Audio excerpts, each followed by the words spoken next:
Hello everyone, we're Group 4.1 and today we'll be talking about product cycles, specifically in regards to Apple's business strategy of annually releasing a new iPhone. In order, we'll be discussing lifecycle analysis, our solution to Apple's unsustainable marketing practice, the economic trade-offs of our solution, and finally, the ethical implications of everything covered. And so, without further ado, let's go! As discussed in Module 5, the environmental impact of a product isn't just its impact during use, but rather its entire life cycle, broken up into 3 separate parts. First is the cradle phase, which encompasses raw material extraction to manufacturing. Next is the gate phase, which is transportation to retail to customer use. Finally, the grave phase, which includes the disposal of the product. Understanding all 3 phases is important, as each one has its own environmental impacts and trade-offs, which fall into various impact categories such as ozone depletion and acidification. Now, electronic waste increases by 2.6 million tons a year, which is a big problem for obvious reasons. But before seeking a solution, it's important to understand which phase should be addressed, which in the case of the iPhone is the cradle phase, where 59% of its greenhouse gas emissions are created. So how do we extend the life cycle of the iPhone whilst minimalizing environmentally detrimental extraction of natural resources? Well, you recycle. Question: if you're dissatisfied with your home's current ventilation system, what's the best way to fix your problem? A. Buy a new house. B. Retrofit. In our assignment's case, retrofitting is the process of changing/upgrading parts of an iPhone to improve efficiency and sustainability, along with extending its lifespan.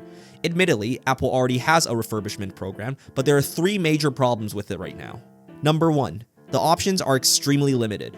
Number 2, the prices are way too high. Seriously, the refurbished iPhone 13 costs $80 more than the new iPhone 16e.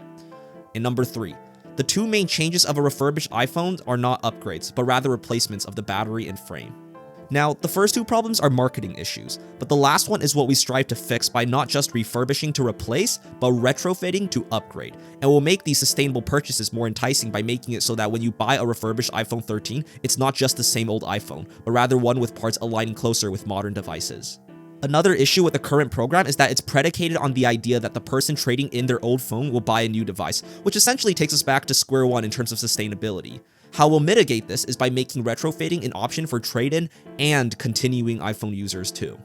Different people have different requirements for their devices, and by offering specific spec upgrades, we ensure those expectations are met in a sustainable fashion that isn't just a use and dispose model, but something more circular. In 2018 alone, 48,000 tons of waste were diverted thanks to Apple's trade-in program. With retrofitting, we're sure it'll be a lot more. However, as a company whose revenue relied over 50% on iPhone sales last year, you can imagine that trading off those sales isn't in Apple's best economic interest. Firstly, the sustainability incentives do not outweigh selling new phones. Secondly, investing in retrofit research and development is high. And third but not least, there's the possibility of refurbished phones cannibalizing the more profitable new iPhone sales.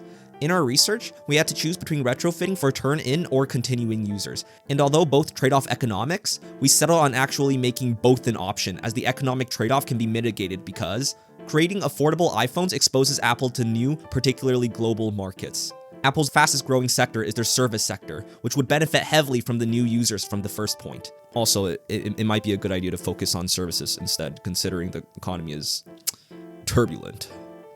There's a phenomenon called the rebound effect, in which discounts on retrofit smartphones can increase the buying power of customers, thus leading to greater consumption of other products. In short, yes, while retrofitting might close certain doors to sales revenue, it also opens other ones that are far more sustainable and ethical. Upgrade culture stems from the idea that technology is evolving at a rapid pace, thus inspiring the technological imagination into overconsumption in hopes of getting the next big thing. Falling victim to upgrade culture, most consumers replace their phones every 2 to 3 years, and while it is the customer's responsibility to resist upgrade urge, another call to action needs to be made against the companies that encourage an unsustainable practice in return for profits.